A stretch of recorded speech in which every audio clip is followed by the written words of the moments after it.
OnePlus 15 के बारे में एक नए लीक्स निकल के जब सामने आई है तो थोड़ी सी कुछ चिंताएं सामने आ चुकी हैं।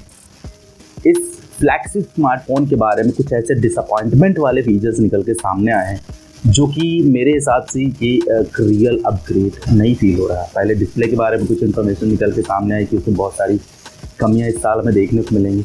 अब उसका नेक्स्ट पार्ट यानी पीछे की तरफ जो कैमरा डिपार्टमेंट दिया जाएगा उसमें भी बहुत सारे फ्लॉज यानी बहुत सारी कमियां निकल के सामने आ रही हैं जो कहीं ना कहीं एक फ्लैगशिप वाला जो फीचर्स है या फिर जो एक्सपीरियंस है उसमें कुछ ना कुछ क्या कहते हैं उसे कस्टमाइजेशन ही कुछ ना कुछ क्या वर्ड होता है कॉस्ट कटिंग वो देखने को मिल सकती है। स्मार्टफोन फ्लैगशिप है, प्रोसेसर फ्लैगशिप वाला है, लेकिन जो छोटे छोटे फीचर्स उसमें लगातार जो कॉस्ट कटिंग की जा रही है वो कहीं ना कहीं इस वाले सीरीज में जो एक्सपीरियंस मिलने वाला था वो थोड़ा सा निराश हो सकता है। बात करेंगे ऐसी क्या कमियां हैं और क्या इसमें कॉस्ट कटिंग हो रही है, कैमराज में आखिर क्या क्या कमियां हमें देखने को मिलेंगी, उन सब चीज़ों को थोड़ा सा सम अप करेंगे। लेकिन एक चीज़ ज़रूर आपसे रिक्वेस्ट करना चाहूँगा, चैनल पर नए हो, काफ़ी सारे लोगों ने चैनल को सब्सक्राइब नहीं किया तो प्लीज़ सब्सक्राइब कर लो यार।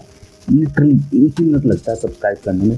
आप छट से नीचे जो ग्रे वाला यानी जो लाल वाला बटन है उसे दबा के इसे ग्रे कर दियो, चैनल को सब्सक्राइब करके बेल नोटिफिकेशन जरूर करें। OnePlus क्लब की एक नए लीक के अनुसार ये कहा जा रहा है कि ब्रांड का अगला जो नेक्स्ट फ्लैगशिप स्मार्टफोन होगा वो कैमरा परफॉर्मेंस में इम्प्रूव नहीं कर पाए, यानी जो पिछले मॉडल के कंपैरिजन में थोड़ा सा अगर देखा जाए तो उस तरह की कैमरा परफॉर्मेंस में इम्प्रेस नहीं कर पाएगा। फिलहाल ऐसा इन्होंने क्लेम किया है।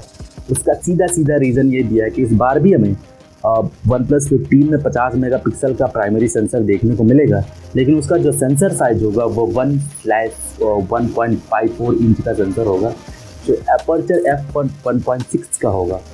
सेम टू सेम इसका जो अल्ट्रा वाइड सेंसर यानी उसमें तो पहले से कमी थी, लेकिन इनका जो जूम कैमरा होगा पेरिस्कोप वाला उसमें भी थोड़ा कहीं ना कहीं कॉस्ट कटिंग है। उसका भी सेंसर साइज सेम 50 मेगापिक्सल का है और 3x ऑप्टिकल जूम का सपोर्ट होगा, लेकिन उसका जो सेंसर साइज है 1/2.54 इंच का देखने को मिलेगा, जो अपर्चर साइज f2.2 है। तो मतलब इनके कहने का मतलब है कि अगर OnePlus 13s से थोड़ा सा कंपैरिजन किया जाए तो वहाँ पे भी सेंसर साइज 50 मेगापिक्सल का ही था, लेकिन उसका मेगापिक्सल जो 50 मेगापिक्सल नहीं था, लेकिन जो अपर्चर साइज था यानी और सेंसर का कैमरे का सेंसर साइज था वो वहाँ पे थोड़ा सा बड़ा देखने को मिला था, जिसकी वजह से लो लाइट में भी अच्छी इमेजेस कैप्चर होती थी। Same to same periscope sensor के बारे में भी वही चीज़ निकल के सामने आई थी कि वहाँ भी सेमी ऑप्टिकल जूम का सपोर्ट था, लेकिन वहाँ पे सोनी IMX 882 50 मेगापिक्सल का सेंसर था, लेकिन उसके जो सेंसर साइज था वो काफ़ी बड़ा था, जिसकी वजह से जूमिंग कैपेबिलिटी थोड़ी सी निकल के सामने आई। हालांकि OnePlus ने बहुत टाइम पहले भी अनाउंस कर दिया था कि इस बार OnePlus 15 में हमें हैज़लबलड की पार्टनरशिप नहीं देखने को मिलेगी। इन्होंने अपना खुद का ही इन हाउस डिटेल मैक्स के साथ जाने की कोशिश करी है, प्रॉमिस किया है या फिर अनाउंसमेंट किया है। तो हैज़लबलड की पार्टनरशिप हमें basically Oppo find x series में देखने को मिलेगी, लेकिन OnePlus की जो नंबर सीरीज है उसमें देखने को नहीं मिलेगी। हालांकि कैमरा में तो काफ़ी सारे डिसअपॉइंटमेंट फीचर्स देखने को मिले थे, इसके बावजूद भी यही नहीं रुके, इन्होंने हैप्टिक फीडबैक में भी थोड़ा सा अपनी कमर कसी है। कहा जा रहा है कि OnePlus 13 में जो मिलने वाला हैप्टिक इंजन था उसके कंपैरिजन में OnePlus 15 में हमें जो हैप्टिक इंजन मिलेगा वो बेसिकली छोटा होगा, यानी छोटे साइज का देखने को मिलेगा, जो कि OnePlus 13s वाला जो एक्सपीरियंस आपको मिलता था हैप्टिक्स का वो बेसिकली OnePlus 15 में देखने को नहीं मिला है। हालांकि इसके पीछे सबसे बड़ा कारण ये निकल के सामने आ रहा है, कहा जा रहा है कि OnePlus 15 को iQOO 13 जैसे ही एक गेमिंग सेंट्रिक फ़ोन बनाने के पीछे मेन मोटिव कहा जा रहा है, क्योंकि iQOO 13 चाइनीज़ मार्केट में काफ़ी पॉपुलर है।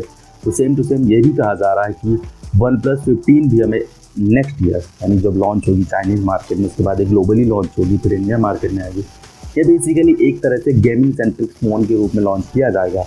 बाकी स्पेसिफिकेशन भी बहुत टाइम पहले निकल के सामने आए थे, जैसे मैं OnePlus 15 में 1.165 हर्ट्ज की एक 6.78 इंच की 1.5K रेजोल्यूशन की OLED वाली डिस्प्ले देखने को मिलेगी। ये बेसिकली एक LTPO वाला पैनल होगा जो कि पावर सेविंग के लिए जाना जाता है, जो 1 हर्ट्ज तक स्विच कर सकता है। हालांकि इसके पीछे भी रीज़न है कि ये ज़्यादा से ज़्यादा जो मैक्स बैटरी की परफॉर्मेंस है वो बेसिकली गेमिंग में यूज़ की जाए। इसमें स्नैपड्रैगन का जो क्वालकॉम का लेटेस्ट वाला प्रोसेसर लॉन्च होगा स्नैपड्रैगन 8 Elite Gen 5 वाला SoC देखने को मिलेगा। 16 GB तक की रैम होगी और 7000 mAh की बैटरी के साथ एक 120 वाट का फास्ट चार्जिंग का सपोर्ट होगा संभवतः। 120 वाट फास्ट चार्जिंग देने के पीछे इनका मेन मोटिव है कि गेमर्स को ज़्यादातर फ़ोन दूर ही ना रखना पड़े, फटाक से फ़ोन चार्ज हो जाए और फिर आराम से यूज़ करें। हालांकि 7000 mAh की बैटरी होगी जो सिलिकॉन कार्बन टेक्नोलॉजी वाली होगी ऑब्वियसली, क्योंकि आप फॉर्म फैक्टर भी देखना होगा। कूलिंग सिस्टम के बारे में फ़िलहाल अभी कुछ पता नहीं चल रहा है, क्योंकि अगर ये वाला स्मार्टफोन गेमिंग सेंट्रिक है तो आखिर इसमें कूलिंग सिस्टम कैसा होगा उसके बारे में फ़िलहाल कुछ इन्फॉर्मेशन वगैरह सामने नहीं आई है। लेकिन ये ज़रूर कहा जा रहा है कि वाला स्मार्टफोन एंड्रॉइड 16 पर बेस्ड होगा और ऑक्सीजनOS 16 के साथ लॉन्च किया जाएगा। चाइनीज़ मार्केट में ये ColorOS 16 के साथ लॉन्च किया जाएगा।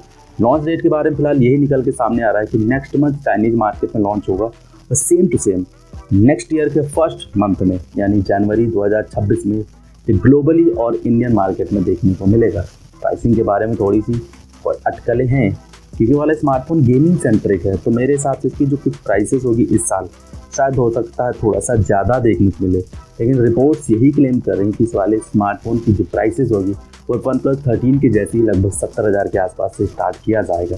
बाकी इसके मल्टीपल कन्फिग्रेशन वेरिएंट भी लॉन्च किए जाएंगे, तो मैक्सिमम 16 GB तक की रैम पॉसिबली देखने को मिलेगी। बाकी डिटेल्स जब सामने आएंगे तो पता चल जाएगा कि एक्जैक्टली इस वाले स्मार्टफोन में क्या नया करता है OnePlus। लेकिन हाँ, ये ज़रूर कहा जा रहा है कि इस बार काफ़ी सारी ऐसी चीज़ें हैं जो एक फ्लैगशिप स्मार्टफोन में हमें देखने को मिलती है, जो OnePlus का एक ट्रेडमार्क था कि कैमरा भी अच्छा हो, परफॉर्मेंस भी अच्छी हो और बाकी बैटरी वगैरह भी सब कुछ अच्छी, मतलब वो हर डिपार्टमेंट में बैलेंस फ़ोन के रूप में निकल के सामने आता था। लेकिन इस बार OnePlus 15 के साथ फिलहाल ऐसा कुछ नहीं लग रहा है, क्योंकि वाला स्मार्टफोन एक proper gaming centric smartphone launch होगा, यानी गेमर्स को ज़्यादातर ये टारगेट करेगा। बाकी आप लोगों की क्या विचार है नीचे कमेंट सेक्शन मन की बातें लिख के ज़रूर बता देना। गेमिंग से याद आया कि वाईकू और 15 के भी कुछ अर्लियर लीक्स निकल के सामने आए थे, जिसके बारे में मैंने इस वीडियो में बात की है। बाकी वीडियो में कुछ पसंद आया तो लाइक शेयर सब्सक्राइब का बेल नोटिफिकेशन जरूर प्रेस कर दीजिएगा। मेरा नाम है, मिलता हूँ नेक्स्ट वीडियो कर सकती है। ठीक है, बाय। जय हिंद।